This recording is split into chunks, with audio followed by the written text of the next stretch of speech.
Great to see a pretty nice crowd here this morning. Welcome.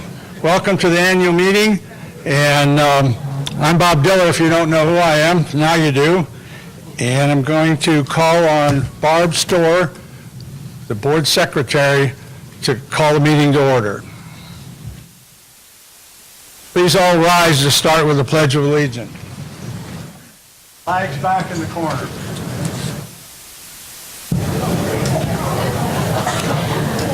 I pledge allegiance to the flag of the United States of America and to the republic for which it stands, one nation, under God, indivisible, with liberty and justice for all. Good morning, everyone. I would like to introduce to you our board of directors.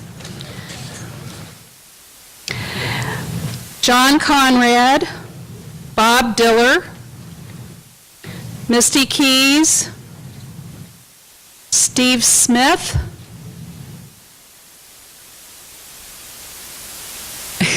Ralph Swift, and myself, Barbara Storr. And I'd also, thank you.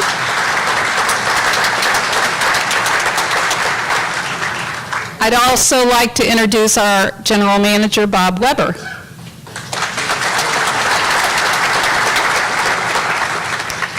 And now I'll ask Ralph Swift to come up next.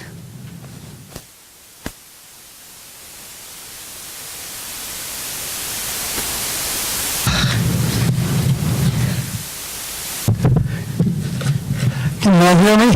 Good. Okay. It's exciting to be here another year after a year of happenings here in the Glade. Today's meeting is the annual membership meeting as specified in our CNRs. It's not an actual working board of directors meeting. We don't entertain motions or pass resolutions or do any other regular board activity at this meeting. Three things do take place today. One, you'll have an overview of the prior year given by the president of the board. Two, we'll get a treasurer's, and in this case our financial director's, review of our yearly audit report. And three, the election results will be announced. There'll be time at the end of the meeting to make comments and ask questions.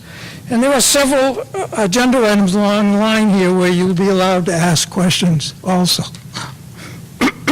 Losing my voice also. Now, at this time, I call for a motion to accept last year's minutes of our annual meeting. The second? Second. Any comments? Any notes? All those in favor of approving the minutes as they are now? Aye. Opposed?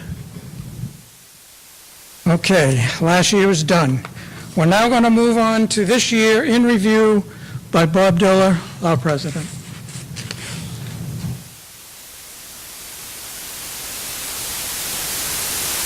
If you don't remember, last year we did a 5-year review. We didn't have an election, and we have plenty of time to do that. This year we're going to do a quick review of 1 year because we got a long enough meeting to go through. I think this is a year that I've heard people talk about. They're going to die before it happens. Peavine Road actually got under construction, so if you made any bets on that, you won. So if you made a lot of bets on that, you won. Another item that was big this year was the windmill farm. And not going into any details, you all know how much effort and time and consternation was put into it. But as of right now, it's on hold. They have elected to delay anything they're doing. So that was another big one. The Public Safety Department name changed to Fairfield Glade Police Department. It took the due diligence of Mike Williams and a lot of work to get that approved by the state. And there's some regulatory, legal options that the police department has that the safety department didn't have. Not going into that, but it's our safety department is now a police department.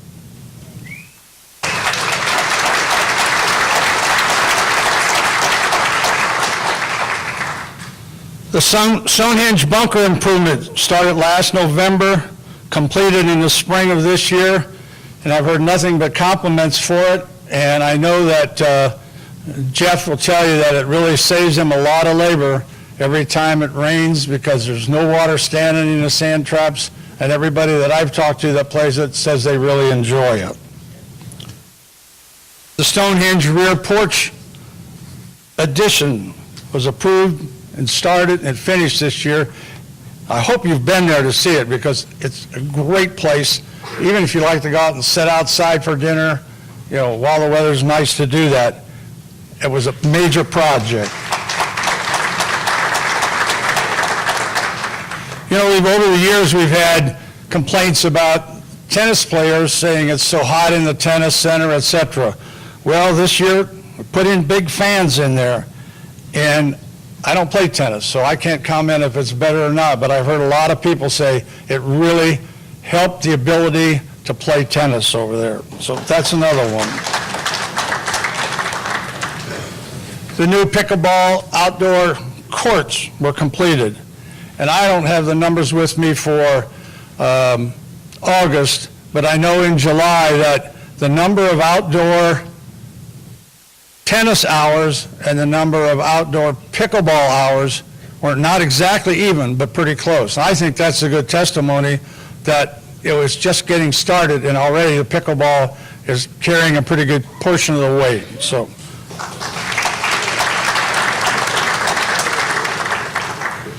The timeshare associations announced $18 million of work that was completed.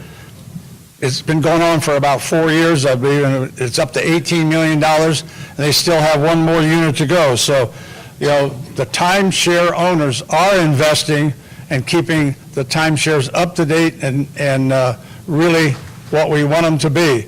I know we went and visited last year, had some relatives that came into Crossville and called and said, hey, we're staying at the Lake Tansy timeshare.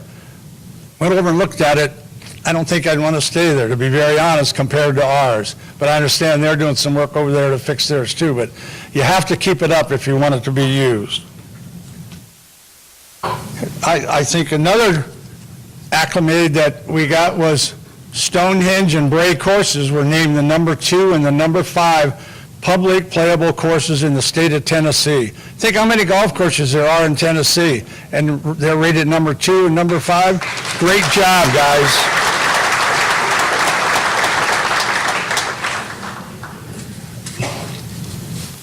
You all know we were looking at the Discovery Center. Seemed like forever going through it, but after we looked at it and said, yeah, that might work, then we got Bruce Cox's Financial Advisory Committee to look at it. And when you put all the numbers on it, a lot of that building doesn't meet ADA requirements, and we would have to spend all the money to fix it up. And it would have cost us more than probably building a new one. So we declined and said, no, we're not going to do it. Now, I know we've heard comments both sides, oh, it would be nice to have it. Yes, it would, but the Financial Advisory Committee did a great job of analyzing it and put the numbers to it so it did not become an emotional decision, but rather a financial one. And the last thing I'm going to mention is that we did refinance the end payment on Stonehenge Golf Course. And there were some questions about that, but it saved us $17,000 a month. But for the rest of this year, we're going to continue to pay that $17,000 to pay the loan down. We aren't penalized like we would have been before we refinanced it. In so doing, Jonathan, I think we can actually pay that refinancing off in about 4 years. Is that right? What is it? 4.2 years. So, you know, instead of 15 years, 4.2 years from now, that's $17,000 more in our pocket. And just personally, I want to say thank you. I've been involved with committees here 2 or 3 years and been on the board for 6 years. It's been a good ride. It really has. If I look back when I moved here in 2005, and the things that we have now, we didn't have in 2005, lot of great things have happened. Our general manager jumped in and started putting things out to us about, here's some ideas. We got a strategic planning committee going, which grabbed a hold of some of those and start putting them up. Yeah, I know there's some ideas thrown out that people say, well, we don't want that. But just listen. It's ideas. You can always say we don't want it, but listen. You know, like the town center. The biggest thing I've heard is we don't want to pay for a town center. That never was implied or never thought that we would do that. It's a concept to get an outside developer to do it. Anyway, thanks. Have fun. Keep it going.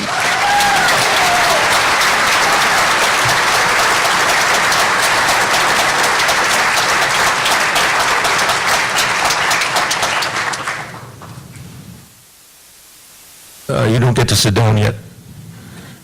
No, you got to come back up here. Yeah. No, yeah, I'm done. I just started. I got 3 more years, I hope.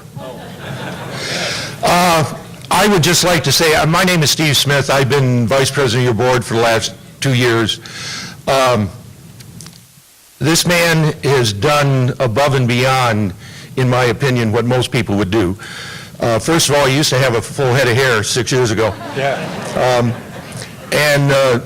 He just really has done an outstanding job. I got to know Bob a little bit before I got on the board because we have known his wife, Lynn, for many years because Lynn and my wife are both hookers. Rug hookers, excuse me, I'm sorry. They proudly refer to themselves as hookers, though. It's sort of, I get a lot of looks when I say that, you know, my wife's a hooker. But anyways, Bob has done an outstanding job. Again, unless you sat in his shoes, you have no idea what it takes to do this job, and to be willing to do it for 6 years is just phenomenal. And we will miss him dearly, and so we just have a little gift of appreciation. And if I'd known what was in here, he would not be getting it, but thank you very much. Thank you.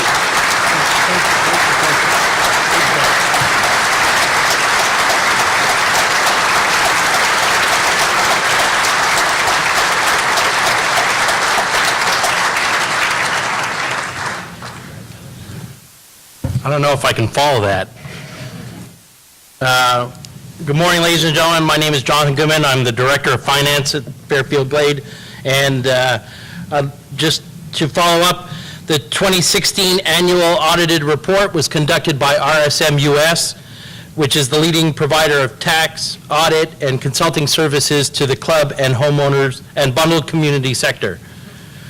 Their opinion was that in all material aspects, the financial position of Fairfield Glade Community Club for the year ended December 31st, 2016, and the changes to members' equity and cash flows were in accordance with the generally accepted accounting principles, which once again gives us a clean audit report for this year. The complete audit is posted on the club's website under the financial information, and members are encouraged to visit the site and view the report. A great appreciation should be extended to the Financial Advisor Committee for their help with the budget, oversight, and the audit. I'd just like to give you some highlights on the audited report. Revenues for 2016 were $21,657,000 compared to 2015, where revenues were $21,437,000. Revenues over expenses for 2016 were $1,403,000 compared to $1,124,000 for 2015. Members' equity has grown to $44,885,000 compared to $43,482,000 for 2015. In summary, I'd like to say that according to our auditors and myself, if you really want to take that, it is our belief that the club is in excellent financial standing and with positive cash flows and positive results for at least the last 3 years that I've been here. At this time, if anybody has any questions, I guess this is one of the question periods. Seeing none, I will disappear. Also, I'd like to take this moment to invite Doug Norwalke up for the election results.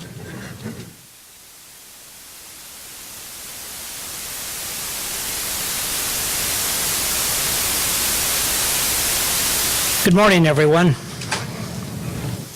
I want to welcome the property owners, the candidates, board of directors, and especially you, the property owners. The election would not have been a success without the committee, and I think the committee needs to be mentioned. We have Don Crobot, Neil Donovan, Bill Nissen, Jim Stevens, Pat Vinson, Don Spielvogel, and myself. So we want to thank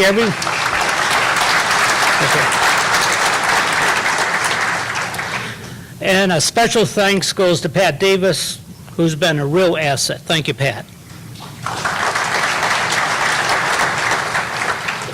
As mentioned at the Meet the Candidates night, this year was the first time we had a few first.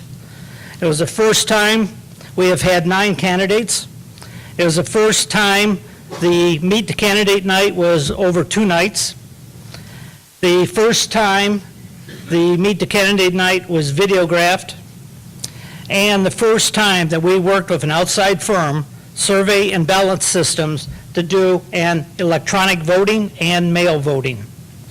So on behalf of the Election Committee, I thank you for your willingness to commit your time and efforts to serve this community. And also thank all the club members and the candidates for everything they have done and how they have cooperated. Please note that no board member, election committee member has had any prior knowledge of the results. The results were sent from SBS, Survey Ballot Systems, directly to our attorneys, Looney, and Chadwell. So at this time, I'd like to introduce Ken Chadwell from Looney, and Chadwell.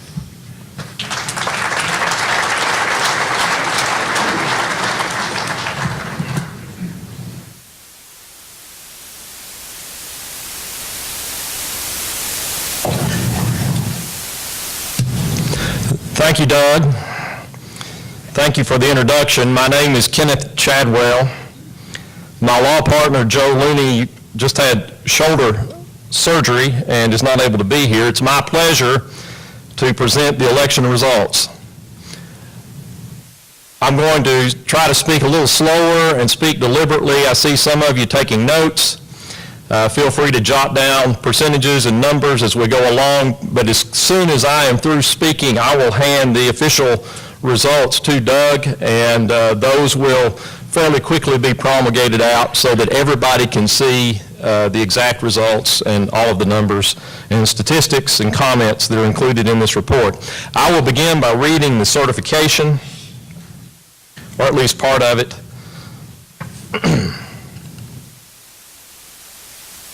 This is from SBS. As the election contractor, we are pleased to provide you with the official tabulation for the 2017 election from ballots qualified in accordance with the election specifications as approved by the Fairfield Glade Community Club.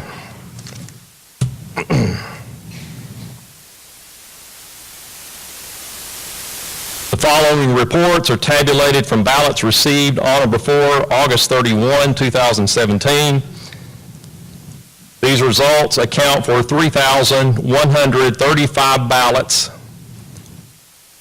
3,135 ballots cast from 9,738 eligible members. That's 9,738 eligible members, yielding a participation rate of 32.19%. Again, that's 32.19%. That, of course, does well exceed the quorum requirement of 10%.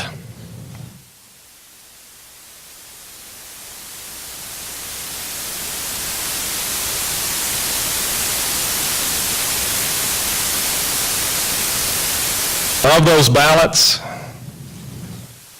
995 were paper ballots. 995 were paper ballots. 2,140 were web ballots. 2,140 were web ballots. Again, there are more details here, and I'll give these to Doug afterwards. I will now turn to the results pertaining to the amendments. There were 3 of those.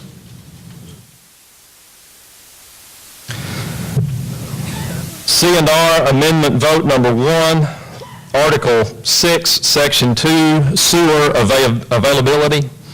Sewer Availability. That amendment passed with a percentage of 80.7%.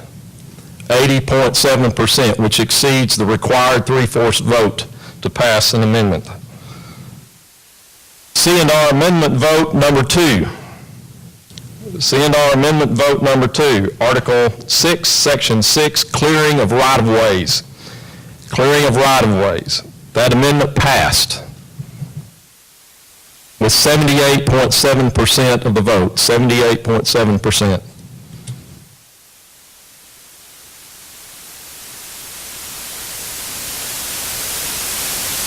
C&R Amendment Vote Number 3, C&R Amendment Vote Number 3, Article 8, Section 9, allowing for non-judicial foreclosure of club liens. Non-judicial foreclosure of club liens. Folks, this one was a squeaker, but it failed. This one failed. The percentage vote was 74.6%. We needed a 3/4 vote. That's just a handful of votes, but it failed. Okay, now for the moment that I'm sure all of you are waiting for.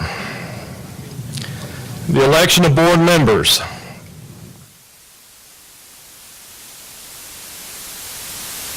I'm going to read, these are provided in the order of the most to the least. I'm going to start from the bottom and go up.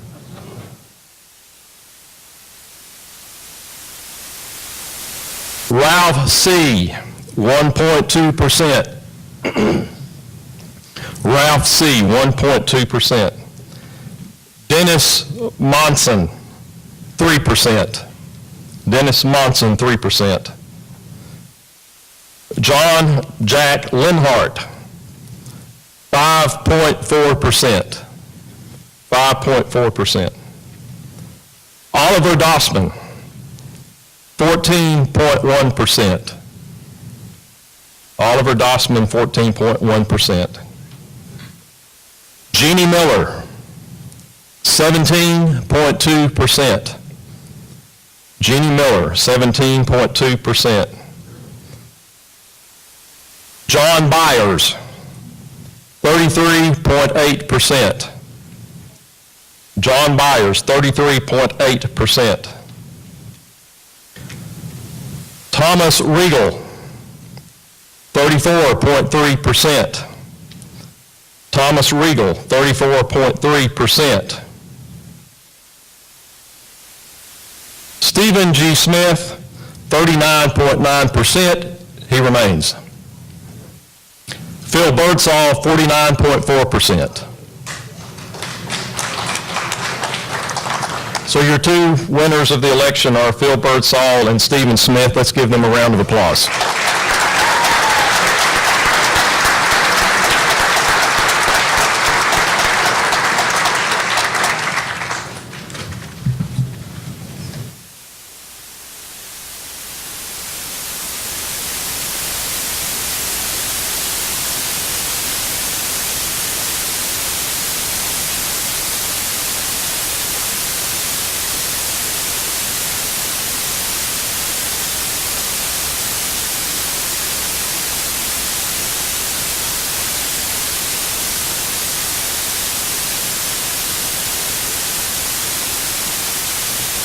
Doug, you and Pat will get that out.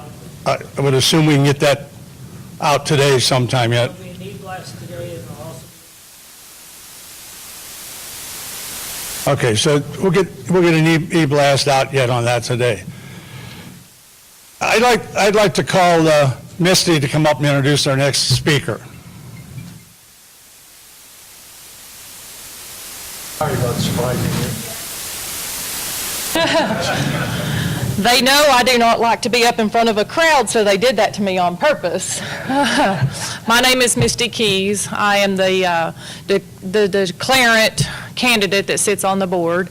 I have, until this point, been appointed by Wyndham to represent their interests on the board.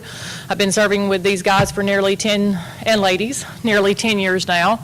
And it's my pleasure to introduce you to the gentleman who made the purchase that caused all the controversy middle of the year. Great guy. I'm very proud. I've been very proud to work for Wyndham. I'm officially still a Wyndham employee, but I'm exceedingly happy to say that I will be working for Mr. Tom Anderson as of the end of the year. Tom Anderson.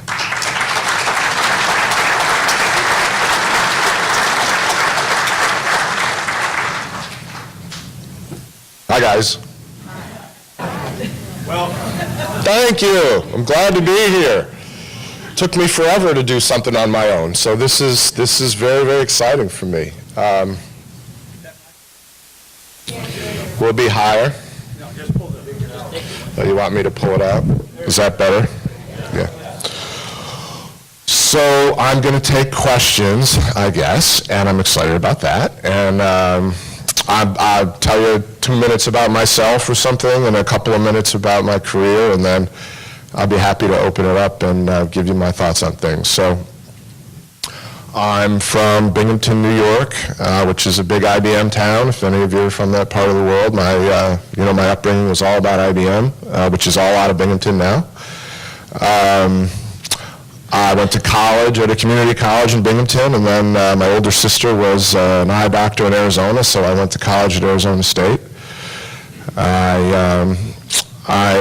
Some Sun Devils in the crowd, really? All right.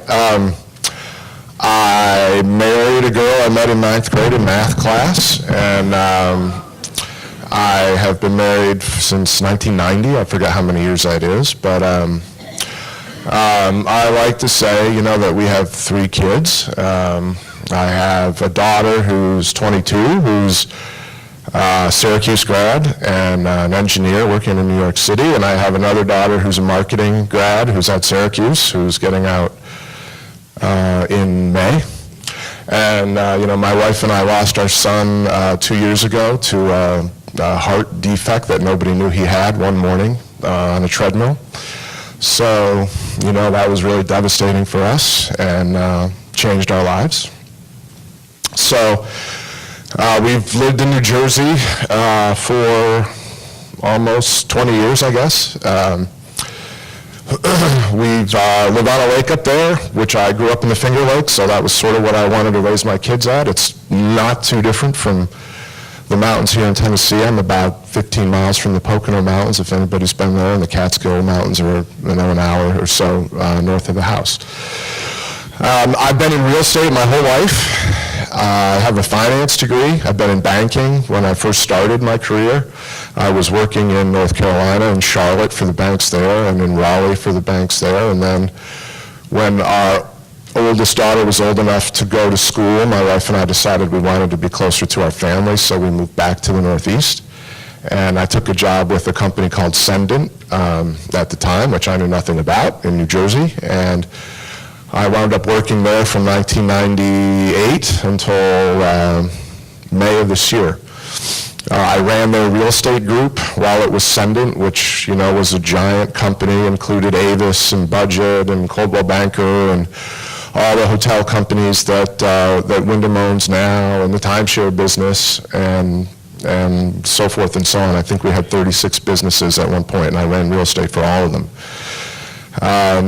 When we got into the timeshare business, I got a one-way ticket to Florida because I was the trusted guy at Cendant, and we knew nothing about the timeshare business, so I went down to Florida for a few years, and I put together the real estate development group and the strategy group and, basically the group that ran $600 million a year of development for the resorts that the timeshare companies sold. So for the last 15 years or so, any resort